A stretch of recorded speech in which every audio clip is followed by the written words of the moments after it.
नमस्कार, समाचार बुंदेलखंड में आपका स्वागत है। रुख करते हैं झांसी की खबरों पर। वर्षों से न्याय की आस में भटक रहे बुजुर्ग दंपति को डॉक्टर संदीप के सहयोग से मिला न्याय। भ्रष्टाचारी लेखपाल के सहयोग से दबंग कर रहे थे कब्जा।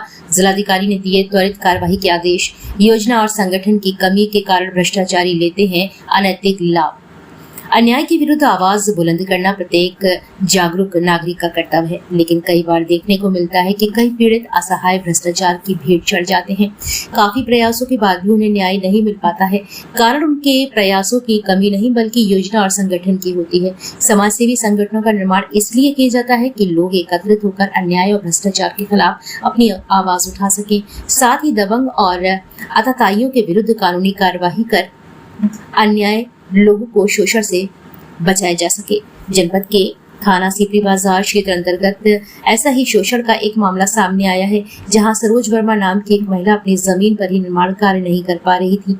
उन्होंने कई बार इसकी शिकायत जनपद के वरिष्ठ अधिकारियों से की। अधिकारियों ने निचले क्रम के अधिकारियों को जांच कर आवश्यक कार्यवाही करने के निर्देश दिए हैं, लेकिन जांच करने पहुंचे लेखपाल दामोदर दास ने अपना सुरसा सा मुंह खोलकर रुपयों की मांग सामने रख दी है।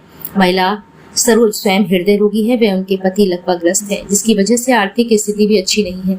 जब लेखपाल को लगा कि उनके कुछ आर्थिक लाभ नहीं हो पा रहा है, तो उन्होंने जमीन पर कब्जा करने के लिए सांठगांठ कर एक दबंग को खड़ा कर दिया और पीड़ित पक्ष पर राजीनामे का दबाव बनाने लगे।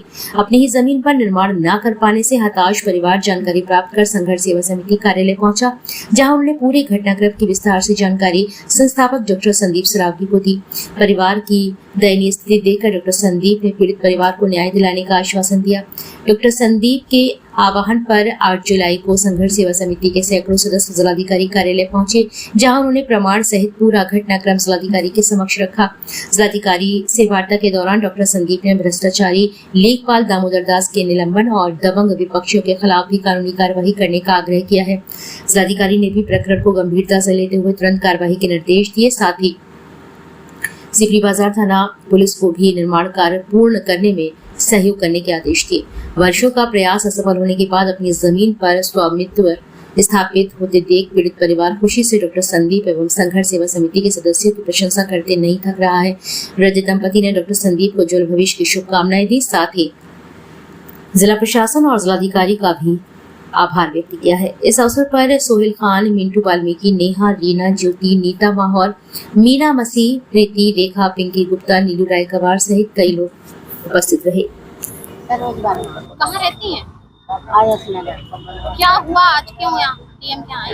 आए के लेखपाल की वजह से और दबंग राजू वर्मा भूमि माफिया की वजह से हमें होने पर डीएम बेटा ने तो खूब मदद करी, 3-4 बार वो आदेश भी करे कि इनकी बाउंड्री कराओ, नहीं सुनी उसने।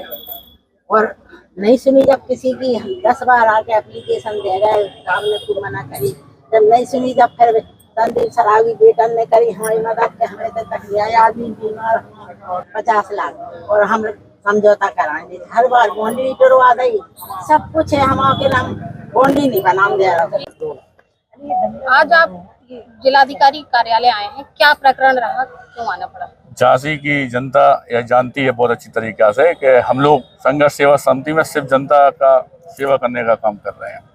जब माँ यहाँ पे जो सरोज वर्मा, जिनको आपने अभी सुना और देखा, ये बहुत रोती हुई हमारे पास जब कार्यालय में आई, उन्होंने हमें बताया कि किसी दबंग व्यक्ति द्वारा इन्हें हमेशा से प्रताड़ना दी जा रही है, पैसों की अवैध मांग की जा रही है। तो जो लेखपाल दामोदर है उससे हमारी भी बात हुई और माता जी की बात हुई, इनके पुत्रों की बात हुई, लेकिन जब भी मौके पे लेखपाल जी पहुंचते हैं तो विपक्षी आदमी को अपने वहीं पे बुला लेते हैं। इन लोगों से कहते हैं कि आप इतना रुपया दे दो, 50 लाख रुपए की शायद डिमांड है, तो हम आपका कंप्रोमाइज करा देंगे। सिर्फ एक बात समझ में नहीं आती, लेखपाल महोदय से भी हम पूछना चाहते हैं कि इन रुपयों का वो करेंगे क्या, कौन सी हिस्सेदारी लेना चाहते। जहाँ पे योगी सरकार में भ्रष्टाचार उत्तर प्रदेश से मिटाओ, देश से मिटाओ, यह नारे चल रहे हैं, जहाँ पे शिक्षा के ऊपर आगे बढ़ने का चल रहा है, उनके भी भगवान ने बच्चे दिए होंगे। जिस घर के पिता की जो स्थिति है कि मुंह में और बाथरूम की जगह पे उनकी नलियां नली, माँ ऐसी स्थिति पे है कि रो रो के अपने दिन गुजार रही है। वहां पे इन्हें कौन सा कंप्रोमाइज कराना है, कौन से इन्हें ऐसे रुपए मिल रहे हैं, जिससे कि इन्हें यह भी नहीं सोचा कि वास्तविकता में इस परिवार का क्या होगा। आगे से भी झांसी के अंदर जितने प्रशासन के लोग हैं, अगर वो लोग कोई भी ऐसा गंदा कृत्य करते हैं जिससे आम इंसान की आंखों में आंसू आते हैं, तो मैं यह आप पत्रकारों के माध्यम से झांसी के लोगों से सामने कहना चाहता हूं कि मैं हमेशा उनके साथ खड़ा हूं और अगर कोई भी दिक्कत आती है तो मैं अपना पूरा जीवन उनके साथ समर्पित कर दूंगा। और इन भ्रष्टाचारी कोई भी तरह का कोई भी पटवारी, लेखपाल, कानून को या कोई भी प्रशासनिक अधिकारी होता है तो उसके खिलाफ मैं और संघर्ष सेवा समिति की समस्त टीम कड़े से खड़ा होकर बोल रहा हूं।